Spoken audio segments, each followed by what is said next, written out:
প্রিয় দর্শক, ইতিহাসের বিশ্বস্ত বর্ণনায় পাওয়া যায় যে শরফুদ্দিন আবু তাওয়ামা রহমতুল্লাহ আলাই গিয়াসউদ্দিন বলবনের আমলে আনুমানিক 1277 সালে দিল্লিতে আগমন করেন ইসলাম প্রচারের উদ্দেশ্যে, দিন ইসলামের আলো ছড়িয়ে দেবার উদ্দেশ্যে।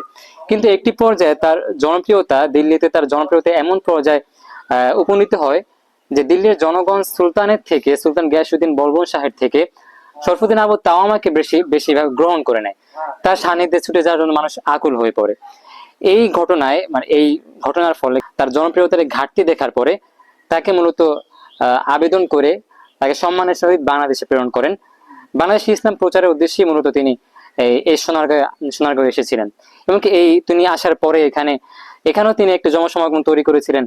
আসলে আল্লাহ যেমন ফুল যেখানে যায় সেখানে সুবাস ছড়ায়, তিনি এরকমই একজন মানুষ ছিলেন আবু তাওয়ামা রহমতুল্লাহ আলাই। এই উপমহাদেশে প্রথম সারিতে যারা প্রথম ভাগে ইসলাম প্রচার করতে বাংলাদেশে এসেছে